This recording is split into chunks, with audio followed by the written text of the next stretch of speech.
Europe 1, les carnets du monde. Avec Sophie Larmoyer, dans les carnets, ce soir on évoque un grand projet lancé par le président chinois, les nouvelles routes de la soie, qui prévoit la construction par la Chine d'un immense réseau mondial d'infrastructures. Oui, des trains, des ponts, des autoroutes, des oléoducs pour faire renaître l'empire commercial chinois. Les projets concernent tous les continents, une centaine de pays. On parle d'un budget de 1000 milliards de dollars. Les nouvelles routes de la soie que les Chinois appellent désormais One Belt, One Road, une ceinture, une route. Et ça commence évidemment chez ses voisins, les voisins de la Chine, où c'est déjà très concret. Au Laos, petit pays enclavé entre la Thaïlande et le Cambodge, des entreprises chinoises ont commencé l'année dernière la construction d'une immense ligne de chemin de fer qui doit rallier le sud de la Chine à la capitale du Laos.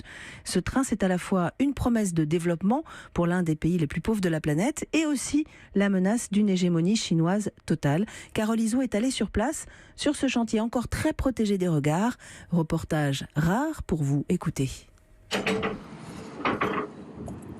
À quelques kilomètres de la frontière chinoise, un immense tunnel est creusé dans la roche.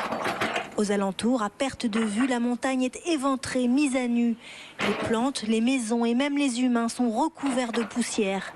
Nous sommes sur le chantier du chemin de fer qui va rallier sur plus d'1 millier de kilomètres la ville chinoise de Kunming à Vientiane, la capitale laotienne. Il traversera toute la moitié nord du pays avec 75 tunnels, 167 ponts. C'est un travail de titan. Pour les Laotiens, c'est d'abord l'espoir de sortir de l'isolement, de déplacer facilement les hommes et les marchandises. Se rendre de la capitale à la frontière chinoise ne devrait prendre que 4 heures contre 2 jours aujourd'hui. Les commerçants sont donc impatients. Ce qui est bien, c'est que ça va faire baisser les prix avec la concurrence. Parce qu'ici, comme on trouve presque rien, tout est très cher. Et puis beaucoup de gens vont venir. On va pouvoir faire de l'import-export avec la Chine. La réalité sera sans doute un peu différente, car celle qui profitera en priorité de ce train, c'est la Chine, bien sûr, qui assume 70% des 5 milliards d'euros de coûts de construction. L'idée, c'est de pouvoir inonder l'Asie du Sud-Est de ses produits manufacturés et au retour d'importer ce dont elle a besoin, essentiellement des productions agricoles, des fruits, de l'huile. Pour la construction, c'est pareil. Les compagnies chinoises sont venues avec leurs propres ouvriers qui s'entassent dans des dortoirs à proximité des chantiers. Ils ont entraîné avec eux la migration de milliers de petits commerçants et restaurateurs chinois et vivent en quasi-autarcie. Pas de quoi faire les affaires de cette tenancière d'un petit restaurant juste à côté du chantier de la gare centrale à Luang Prabang. Ils viennent de temps en temps m'acheter de l'eau et des sodas, mais ils ne mangent pas, non. Ils sont venus avec leur propre cuisinière. Ils se font de la nourriture chinoise. Ils achètent juste de l'eau. Et plus on va vers le nord, plus la présence chinoise se fait sentir. Les panneaux, les affiches, même les menus des restaurants sont en caractère chinois. À la pompe à essence, on s'adresse à vous directement en mandarin. Et le soir, les villes et villages résonnent d'un son caractéristique. Celui des karaokés chinois qui ont surgi partout. Autour du tracé, ce sont des investisseurs chinois, toujours, qui rachètent ou louent les terres pour y établir des usines ou des plantations fruitières. Une production qui ne profitera pas aux Laotiens puisqu'elle est destinée à l'export vers la Chine. De plus, leurs méthodes d'agriculture intensive ont déjà commencé à dégrader l'environnement. C'est ce que m'explique Kim Valakon, spécialiste franco-lao de développement agricole. Le système est basé sur un contrat de production avec une entreprise qui arrive en imposant en fait l'utilisation d'intrants agricoles chimiques pour des monocultures comme l'EVA, le maïs, la banane, avec des impacts qu'on peut observer déjà aujourd'hui au niveau sanitaire, des problèmes de santé, des cancers, etc., de l'utilisation de pesticides, une contamination et un appauvrissement des sols qui empêchera ensuite les paysans de produire quoi que ce soit pendant plusieurs années.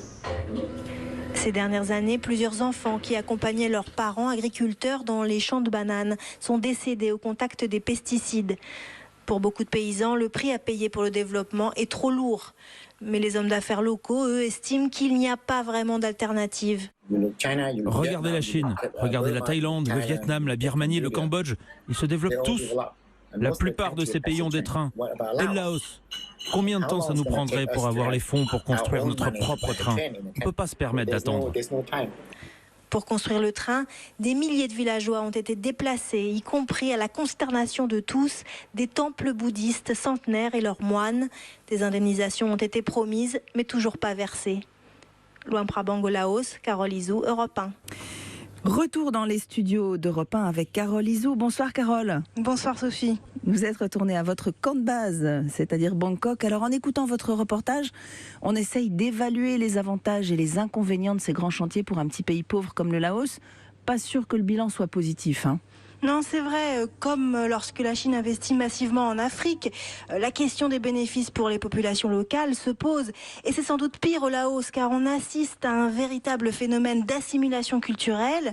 Par exemple, certaines minorités ethniques des montagnes, qui ont toujours été à cheval entre les deux cultures, parlent désormais mieux mandarin que lao. En même temps, certains Laotiens pointent du doigt, et surtout si vous êtes français, qu'au moins les Chinois, eux, ne se contentent pas de coloniser sans contrepartie. Ils offrent quand même des partenariats commerciaux. Cela pense que les critiques des Occidentaux témoignent surtout de la peur de perdre leur hégémonie dans la région. Ces nouvelles routes de la soie en Asie du Sud-Est, ça ne concerne pas que le Laos, hein. Oui, on parle en fait de 3000 km de train de Kunming, donc dans le sud de la Chine, jusqu'à Singapour, en passant par le Laos, la Thaïlande, la Malaisie. Des lignes supplémentaires sont en discussion au Vietnam et en Birmanie. L'idée, c'est de doter toute la région d'un réseau ferré dense, principalement au service de l'acheminement des marchandises chinoises.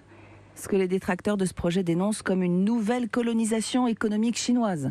Bien, disons que c'est la domination commerciale de la Chine qui devient visible. Et surtout, en discutant avec le gouvernement et les géants industriels locaux, la Chine étend son influence politique sur le monde. C'est précisément ce que le président chinois Xi Jinping appelle la mondialisation aux caractéristiques chinoises. Ça signifie le monde change, la Chine veut avoir son mot à dire sur ces transformations, insuffler ses valeurs, sa vision et bien sûr faire prévaloir ses intérêts. Voilà, un risque dont sont conscients d'autres dirigeants, hein. On se souvient de cette phrase d'Emmanuel Macron début janvier en Chine. Ces routes sont en partage, elles ne peuvent être les routes d'une nouvelle hégémonie qui viendrait mettre en état de vassalité les pays qu'elles traversent. Fin de citation. Merci beaucoup Carole, à très bientôt dans les carnets. À bientôt Sophie.